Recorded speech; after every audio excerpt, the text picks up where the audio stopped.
Steady state এররের theoretical discussion থেকে আমরা জেনেছি যে স্টেডি স্টেট এরর বলতে বোঝায় সিস্টেম, একটা কন্ট্রোল সিস্টেম যখন স্টেডি স্টেটে পৌঁছাবে তখন তার এররের ভ্যালুটা কত। অর্থাৎ এরর হচ্ছে আরটি, অর্থাৎ ইনপুট মাইনাস আউটপুট। ইনপুট এবং আউটপুটের যে ডিফারেন্স সেটাই হচ্ছে এরর। তো স্টেডি স্টেটে অর্থাৎ টি টেন্ডস টু ইনফিনিটিতে ইটি এর যে ভ্যালু সেটাই হচ্ছে স্টেডি স্টেট এরর, ইএসএস। তো আমরা স্টেডি স্টেট এররের ডিসকাশন থেকে যেটা জেনেছি সেটা হচ্ছে যে সিস্টেমের টাইপ এবং সিস্টেমের ইনপুটের টাইপের উপর ডিপেন্ড করে বিভিন্ন ধরনের সিস্টেম বিভিন্ন ধরনের স্টেডি স্টেট এরর শো করে থাকে।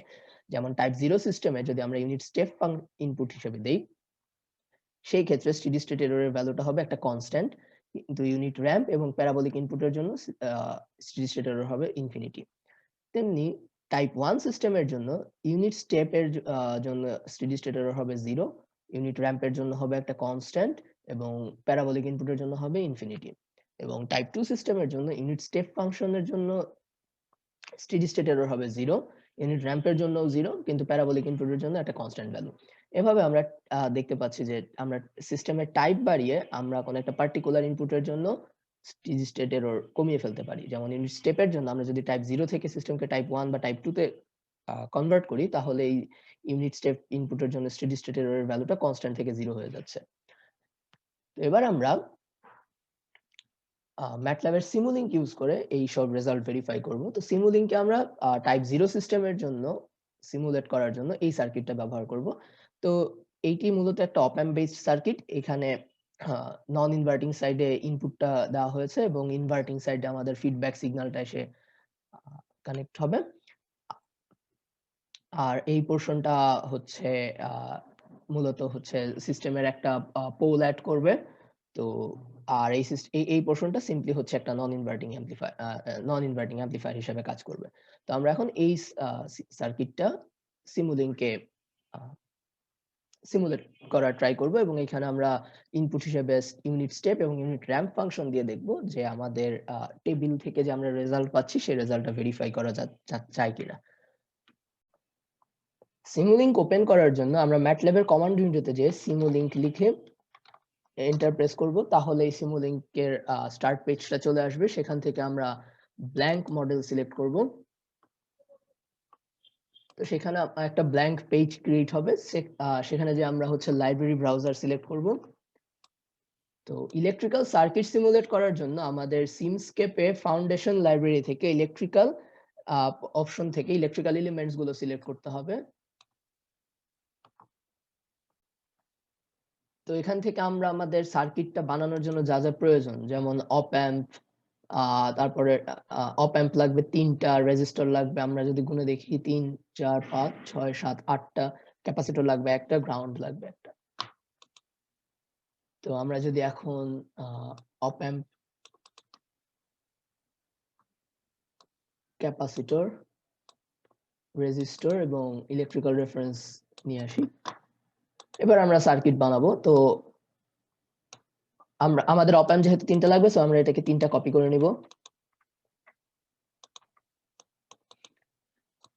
রেজিস্টর লাগবে 8টা, সো 8টা কপি করে নিব।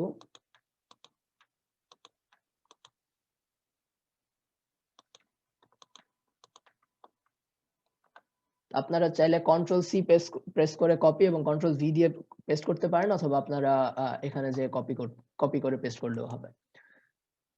তো আমরা যদি এখন সাজিয়ে ফেলি,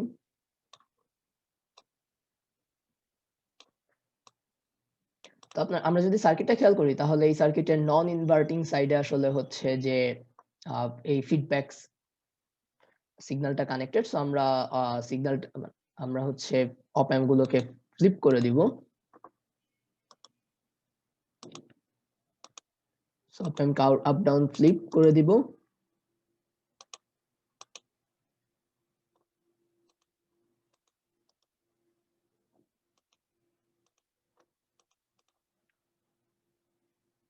এবার আমরা রেজিস্টার গুলোকে বসাবো।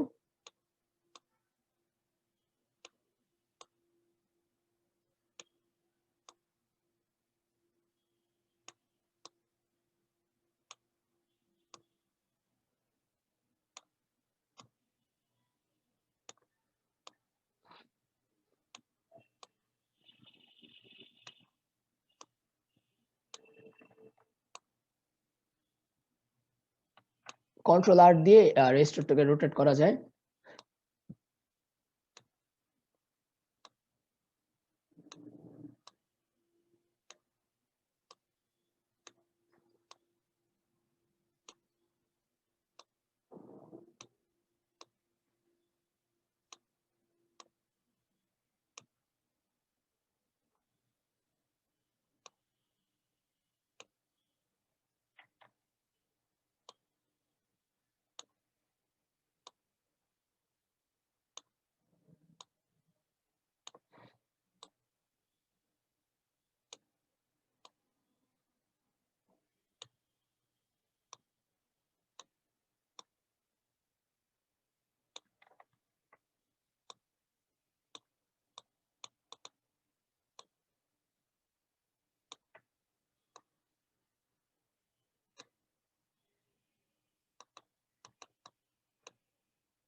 এবার আমরা ফিডব্যাক কানেকশনটা দিব।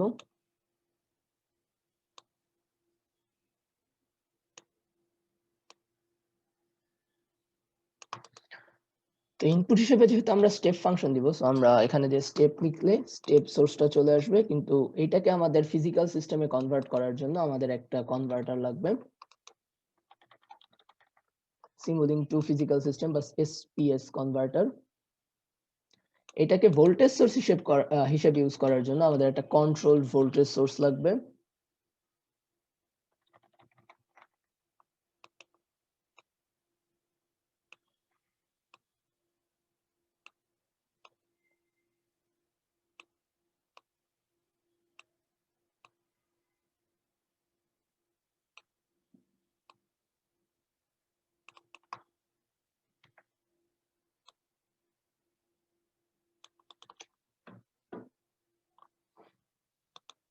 এবং এটাকে সার্কিটটাকে সলভ করার জন্য আমাদের একটা সলভার কনফিগারেশন লাগবে।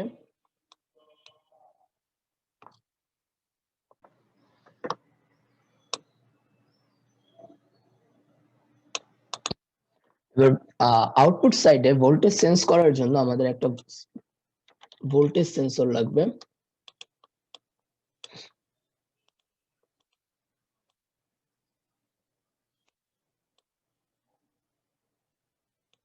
এটাকে ম্যাথমেটিক্যাল ফাংশন বা সিমুলিঙ্ক ফাংশন হিসেবে দেখার জন্য আমাদের একটা ফিজিক্যাল সিস্টেম টু সিমুলিঙ্ক কনভার্টার লাগবে।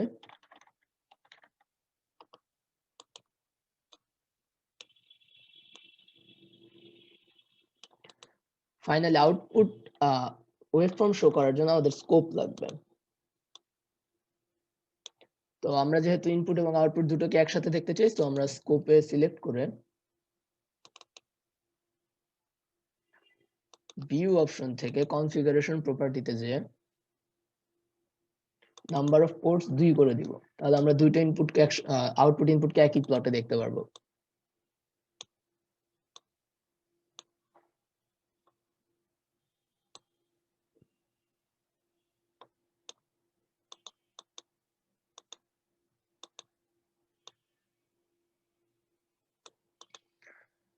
তো আমরা যে স্টেপ ফাংশনটা ইউজ করব, সেটা আমরা যদি সেটিংসটা ঠিক করে নিই, স্টেপ টাইম আমরা 0 দিব, অর্থাৎ 0 থেকে স্টেপটা শুরু হবে। এবার আমরা যদি রেজিস্ট্যান্সের ভ্যালুগুলো চেক করে দেখি, সবগুলোই 10 কে, শুধু লাস্টের দুটো হচ্ছে 1 কিলো ওহম। আমরা ভ্যালুগুলো সেট করে ফেলি।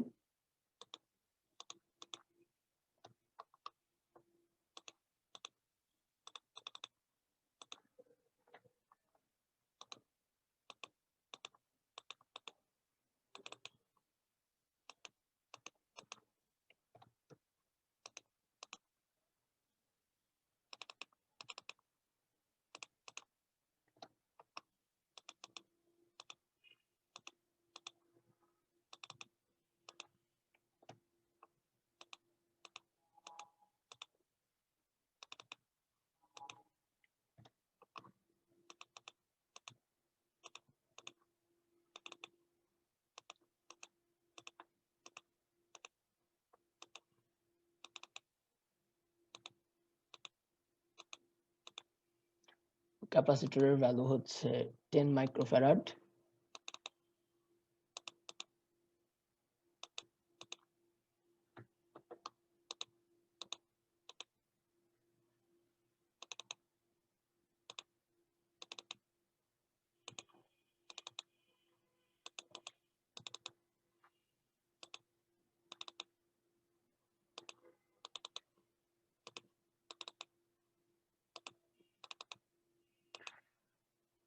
তো এইবার যদি আমরা এটাকে 5 সেকেন্ড বা 10 সেকেন্ড বা 5 সেকেন্ড ধরে যদি রান দিই,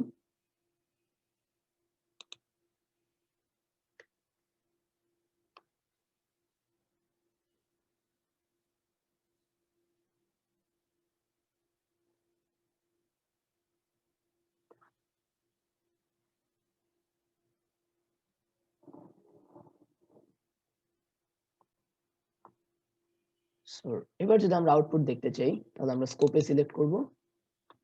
স্কোপ থেকে দেখা যাচ্ছে যে আমরা যদি এটাকে একটু মডিফাই করি,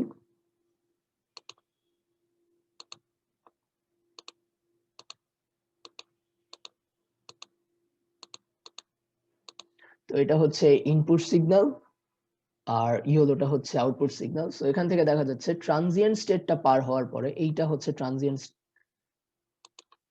এই পোর্শনটা পর্যন্ত হচ্ছে মোটামুটি ট্রানজিয়েন্ট স্টেটে আছে সিস্টেম, তখন স্টেডি স্টেটে পৌঁছায়নি। কিন্তু স্টেডি স্টেটে পৌঁছানোর পর দেখা যাচ্ছে ইনপুট এবং আউটপুটের মধ্যে একটা কনস্ট্যান্ট এরর রয়েছে, অর্থাৎ স্টেডি স্টেট এররটা এখানে কনস্ট্যান্ট। আমরা যদি এই স্টেডি স্টেট এররটা মেজার করতে পারি, এই স্টেডি স্টেট এররটা এই ভার্টিক্যাল এই স্কেল দিয়ে যদি আমরা মেজার করি, তো মেজার করলে সেখান থেকে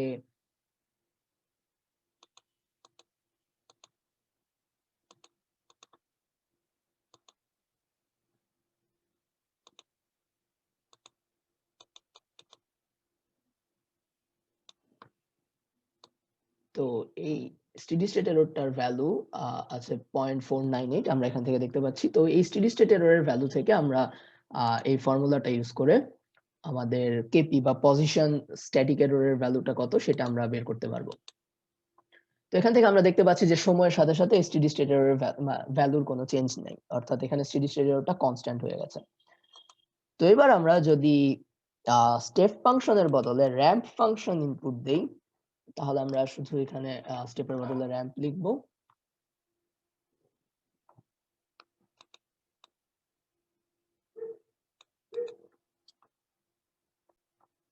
তো এখন র‍্যাম্প ফাংশনের জন্য আমরা যদি দেখি যে প্যারামিটার গুলো হচ্ছে slope 1, start time 0, initial output 0।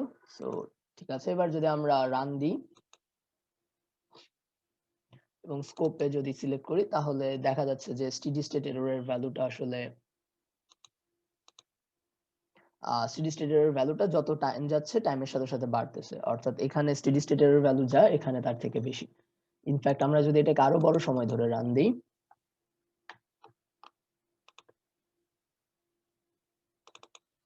দেখা যাবে স্টেডি স্টেট এররের ভ্যালু আরো বাড়ছে, অর্থাৎ এখানে আসলে স্টেডি স্টেট এররের ভ্যালু আমরা বলতে পারি অনেক বড় একটা সংখ্যা হবে, কারণ এখানে আসলে স্টেডি স্টেটের মানে স্টেডি স্টেট এররের ভ্যালুটা কোনো কনস্ট্যান্ট ভ্যালুতে পৌঁছাচ্ছে না, সো টাইমের সাথে সাথে এটা বাড়ছে। তো এভাবে আমরা আমাদের টেবিলের সামারাইজিং টেবিলের এই পোর্শন এবং এই পোর্শনটা ভেরিফাই করতে পারলাম যে ইউনিট স্টেপ ফাংশন দিলে স্টেডি স্টেট এররের ভ্যালুটা কনস্ট্যান্ট ভ্যালু হয়ে যাচ্ছে এবং ইউনিট র‍্যাম্প ফাংশন দিলে স্টেডি স্টেট এররের ভ্যালুটা ইনফিনিটি হয়ে যাচ্ছে। এবার আমরা টাইপ 1 সিস্টেমের জন্য এই রেজাল্ট দুটো ভেরিফাই করব। সো টাইপ 1 সিস্টেমের জন্য যদি আমরা দেখি, তো টাইপ 1 এ টাইপ 0 এবং টাইপ 1 সিস্টেমের জন্য সার্কিট দুটো প্রায় সেম, শুধুমাত্র যদি খেয়াল করা যায় টাইপ 1 সিস্টেমের এখানে টাইপ 0 সিস্টেম এখানে রেজিস্ট্যান্স, কিন্তু টাইপ 1 সিস্টেম এখানে শুধু একটা ক্যাপাসিটর ইউজ করা হয়েছে। সো আমরা সার্কিটের সবকিছু ঠিক রেখে আমরা এখানে একটা রেজিস্ট্যান্সটাকে বাদ দিয়ে আমরা এখানে একটা ক্যাপাসিটর ইউজ করব।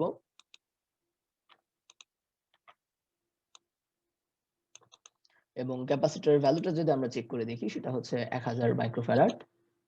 সো আমরা এখানে যে ক্যাপাসিটরের ভ্যালুটা 1000 মাইক্রোফ্যারাড করে দিব। এবং আমরা প্রথমে ইউনিট স্টেপ ফাংশনের জন্য দেখব। সো আমরা এখানে যে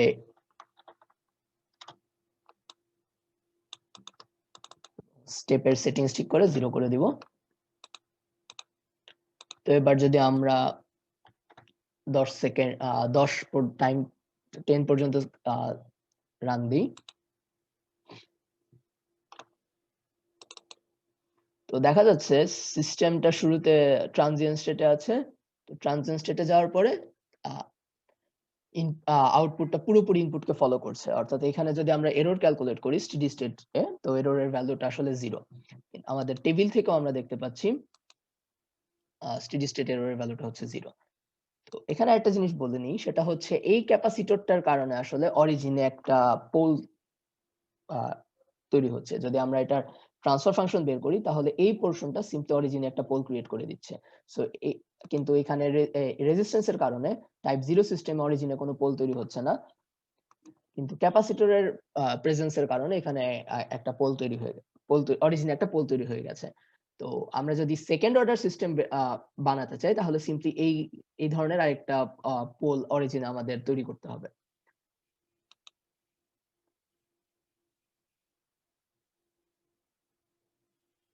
তো এখান থেকে আমরা দেখতে পাচ্ছি যে টাইপ 1 সিস্টেমে ইউনিট স্টেপ ফাংশন যখন আমরা ইনপুটে দিব তখন স্টেডি স্টেট এররের ভ্যালুটা 0 হবে। তো এবার আমরা যদি ইউনিট র‍্যাম্প ফাংশন ইনপুটে দেই,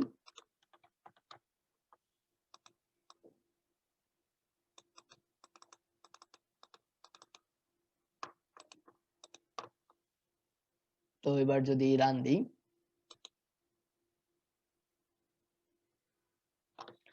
স্কোপ সিলেক্ট করলে আমরা দেখব শুরুতে সিস্টেমটা ট্রানজিয়েন্ট স্টেটে ছিল। তো কিন্তু এরপরে যত টাইম যাচ্ছে এই ইনপুট এবং আউটপুট লাইনটা প্যারালাল হয়ে গেছে। তো আমরা জানি দুটো প্যারালাল লাইনের মধ্যে সবসময় পারপেন্ডিকুলার ডিসটেন্স সমান থাকে। সো এদের মধ্যে আসলে ডিফারেন্সটাও টাইমের সাথে সাথে কনস্ট্যান্ট থাকবে। অর্থাৎ এই ক্ষেত্রে আমরা কনস্ট্যান্ট স্টেডি স্টেট এরর পাবো, যেটা আমরা টেবিল থেকেও দেখতে পেয়েছি যে টাইপ 1 সিস্টেমের জন্য ইউনিট র‍্যাম্প ফাংশন ইনপুটে দিলে আমরা স্টেডি স্টেট এরর পাবো কনস্ট্যান্ট। সো আমরা যদি এই এররের ভ্যালুটা বের করতে পারি, এররের ভ্যালুটা যদি বের করতে পারি তাহলে আমরা ভেলোসিটি স্ট্যাটিক কনস্ট্যান্ট বা ভেলোসিটি এরর কনস্ট্যান্টটাও বের করতে পারবো এই ফর্মুলা ইউজ করে। সো এই ছিল আমাদের কন্ট্রোল সিস্টেমের এক্সপেরিমেন্ট 5 এর ম্যাটল্যাব সিমুলেশন পোরশন।